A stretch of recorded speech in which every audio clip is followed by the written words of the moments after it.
चैत्र नवरात्रि का पावन समय था। त्रिकुटा पर्वत की पहाड़ियां जय माता दी के उद्घोष से गूंज रही थी। कटरा की गलियों में पैर रखने की जगह नहीं थी।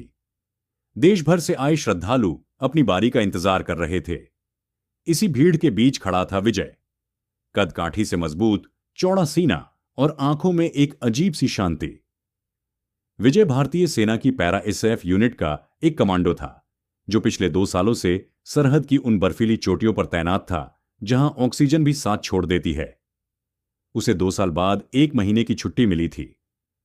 मां ने मन्नत मांगी थी कि बेटा सही सलामत घर लौटेगा तो वैष्णो देवी के दर्शन कराएंगे।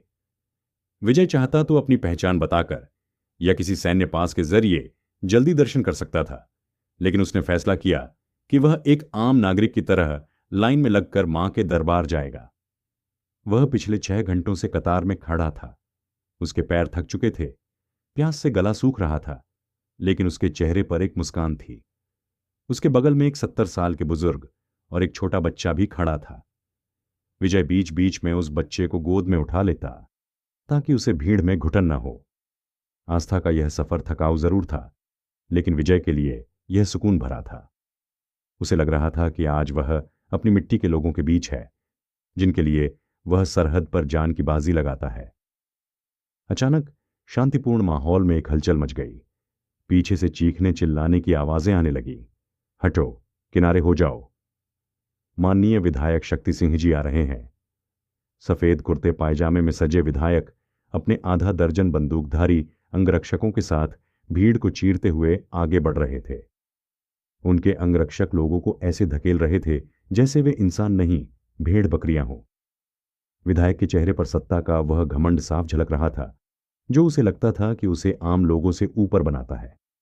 तभी शक्ति सिंह की नजर उस कतार पर पड़ी जहां विजय खड़ा था।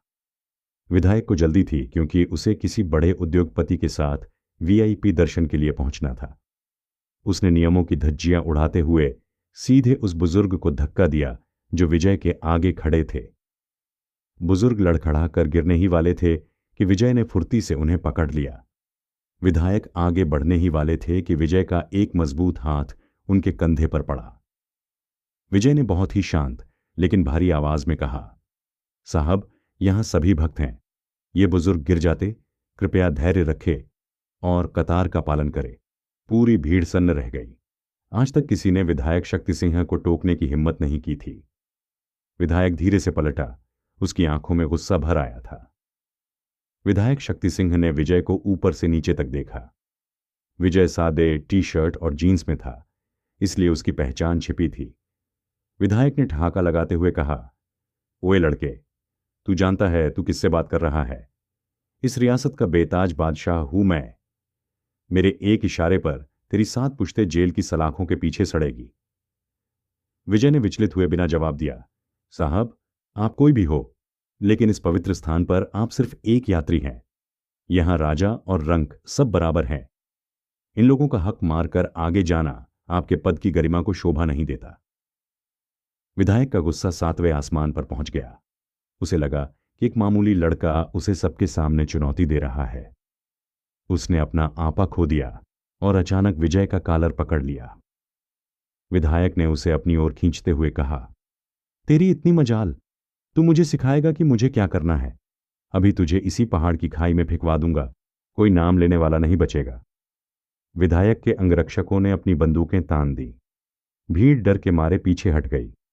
सबको लगा कि अब इस लड़के का अंत बुरा होगा, लेकिन विजय की आंखों की पुतलियां तक नहीं हिली। उसने अपनी मुट्ठियां कसी, पर फिर कुछ सोचकर खुद को शांत रखा। विजय ने धीरे से विधायक का हाथ अपने कालर से झटका।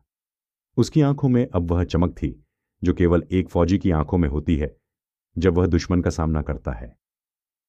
विजय ने अपनी जेब से एक छोटा सा लेदर का वॉलेट निकाला और उसमें से अपना सर्विस आइडेंटिटी कार्ड बाहर निकाला।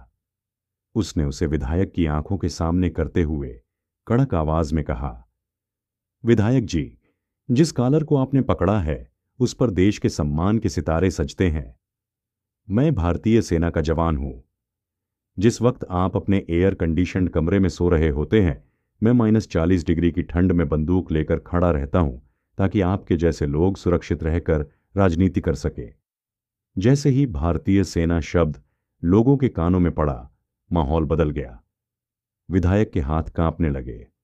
उसे अंदाजा नहीं था कि वह एक कमांडो से उलझ बैठा है। विजय ने आगे कहा, आपने एक फौजी का अपमान नहीं किया, आपने उस वर्दी का अपमान किया है जो इस देश का गौरव है। मां के दरबार में आपने एक बुजुर्ग को धक्का दिया। क्या यही आपके संस्कार है? पूरी भीड़ ने अब एक स्वर में भारतीय सेना जिंदाबाद के नारे लगाने शुरू कर दिए। लोग जो अब तक डर रहे थे, वे विधायक के खिलाफ खड़े हो गए।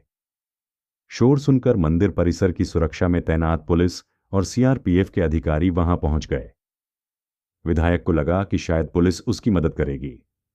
वह चिल्लाया, इंस्पेक्टर, देखो इस लड़के को, इसने मुझ पर हाथ उठाने की कोशिश की।